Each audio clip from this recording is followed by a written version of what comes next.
इतकं डेडिकेटेड महाराज बी आपल्याला जिल्ह्याला मिळालेले ते मिळू शकत नाही.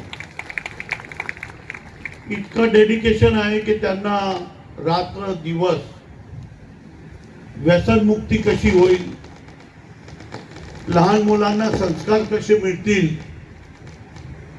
आणि पुढच्या भविष्यात त्यांच्या कसं चांगलं राहील त्याच्याशिवाय काहीही त्यांना दिसत नाही. असे स्वामीजीने आज मला तर नवई वाटली. मला तर 4-5-6 महिन्यापूर्वी माहीत पडलं की इथे इतकं चांगलं मंदिर बनत आहे. मला असं वाटलं की 10x10चं मंदिर बनवलं असेल आणि त्याच्या हे असेल. 5 जण मी येऊन पाहिलं, त्याची सर्व कारिगिरी, त्याची अंदरची कारिगिरी, जसं आपण आपला घरच्या मंदिर बनवतो तसं मंदिर स्वामीजी आपण बनवलेलं. स्वामीजी म्हणे माझं शिरपूर गरज आहे. आता आपण शिरपूर मध्ये बी त्यांनी एक मंदिर बनवलेलं आहे. आता आपण दैवत जवळ मी काही 10 एकर आणि बाकी बी लोकांनी काहीतरी 20-25, आपली 11 एकर आहे आणि बाकी लोक 10.5, 21 एकर जमीन दान दिलेली आहे. आणि त्याच्यामध्ये बी एक भव्य शिरपूर तालुक्याचा सगळ्यापेक्षा मोठं मंदिर स्वामीजी बनवतील आणि आपण सर्वांनी साथ द्यायची आहे. आणि या तालुक्यामध्ये जे महत्वाचं आहे, व्यसनमुक्ती व्हायला पाहिजे. थोडस एक गोष्ट स्वामीजी मी सांगतो आणि मलाही ते ऐकून फार दुःख वाटलं की इंदिरा हॉस्पिटल आहे आपली, त्याच्यामध्ये डॉक्टरांना मी विचारलं की इथे पेशंट कुठले जास्त येतात, तर त्यांनी जे मला सांगितलं ते ऐकून तर मला फारच भयंकर शॉक बसला. त्यांनी सांगितलं सगळ्यापेक्षा जास्त किडनी पेशंट आणि लिव्हर पेशंट येतात. तर लिव्हर पेशंट कशासाठी येतात? म्हणजे आपल्या तालुक्यामध्ये फार दारू पितात आणि ते कच्ची दारू पितात, चुकीची दारू पितात आणि त्याच्याने सगळ्यापेक्षा मोठं लिव्हरच्या आणि किडनीचे पेशंट जास्त येतात आणि नंतर हार्टचे पेशंट येतात. मला स्वतःला ऐकून मला फार नवई वाटली.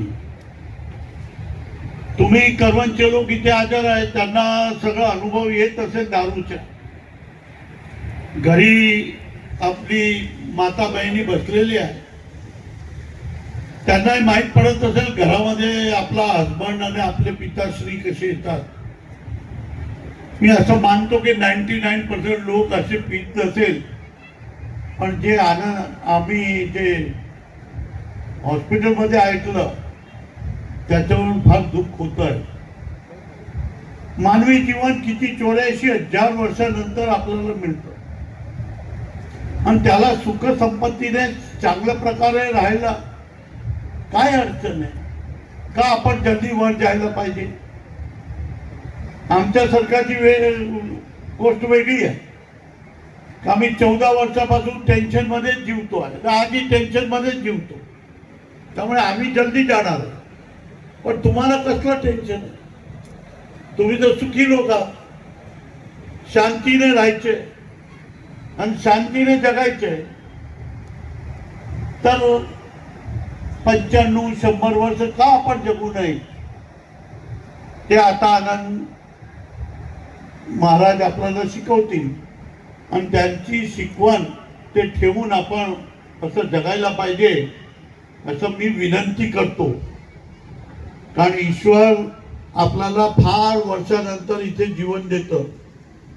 हजारो वर्षाने एकदा मानवी जीवन होतं, तर त्याला सुंदर प्रकारे जगायला पाहिजे असं मी सर्वांना विनंती करतो.